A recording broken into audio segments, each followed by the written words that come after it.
Just as with strike aircraft, there are many different kinds of bombers. But this time the differences are even more striking. The machines of this type are divided into two big groups: tactical or frontline bombers and strategic bombers, and these are vastly different.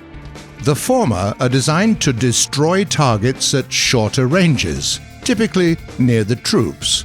As a rule, these are twin-engine aircraft, although there were some outfitted with three engines, especially during the emergence of the first monoplane aircraft. Tactical bombers won't break any records with their performance at high altitudes, and they don't go far, but they perform really well at mid to low altitudes, and sometimes have dive bombing capabilities. When it comes to single-engine tactical bombers like the Su-2, the SBD Dauntless, or the U-87, they can be almost indistinguishable from attack aircraft. Strategic bombers like the B-17, the PE-8, and the Heinkel HE-177, the Lancaster, or the Japanese Renchan typically have four engines. They are designed for high altitudes.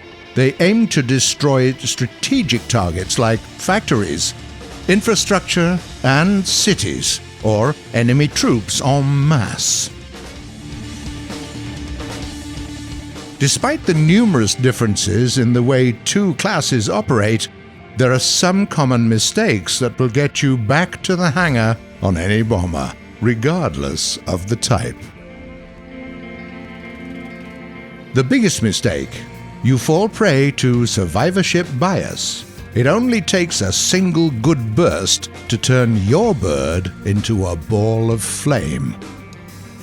Yeah, we all heard about bombers returning to their bases on a wing and a prayer many times.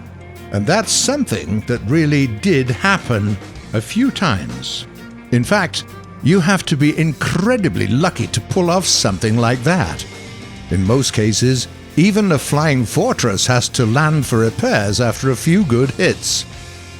You should never fully expose yourself. In the eyes of an enemy fighter, you are basically a flying piñata. And if an enemy fighter gets to the firing distance, you are most likely done. Don't try to outmaneuver enemy fighters, or to make yourself a difficult target. This might work on a tactical bomber under some circumstances, but on a strategic bomber, all these frantic moves will only make you easier to hunt. Diving isn't much of an option either.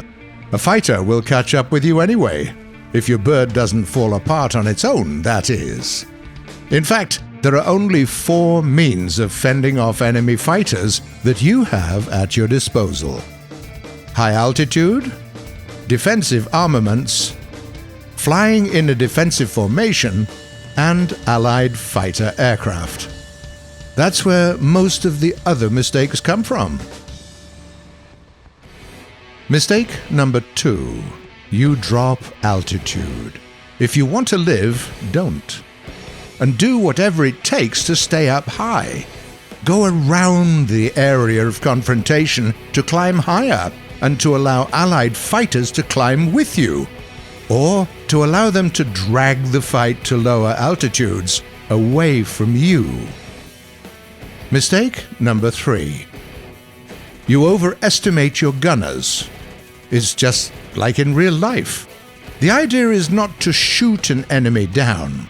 It's to drive them away, thus preventing them from reaching the firing distance. That's without even mentioning the fact that your gunners might not have the skills necessary to do their job well. And that's hardly surprising, really.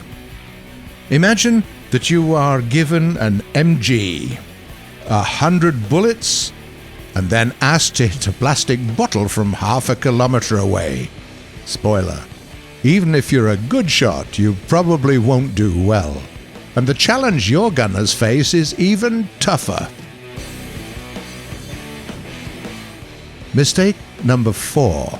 You are flying out of formation. At the start of the match, bomber pilots often decide who's going to bomb what, and then split. This is unacceptable. A lone bomber is easy prey for enemy fighters, and no gunners will save you, even the most experienced ones. It pays to learn how to work as a team and cover each other. Get used to flying in formation. A combined firepower of a few turrets is nothing to sneeze at. This way, you will have a much better chance of destroying your designated targets. Stay in formation even after your last drop. That's when it's your turn to cover others. When all of you are done, return for resupply. And finally, mistake number 5. You go into battle without an escort of fighters. That's an easy one. The worst enemy of a fighter is just another fighter. Fly with friends or ask your random teammates for help. It's no use appealing to anyone's conscience. Just remind them what a nice target you are in the eyes of enemy fighter pilots. There will be opponents to fight, that's a fact. Hope this helps. See you in battle.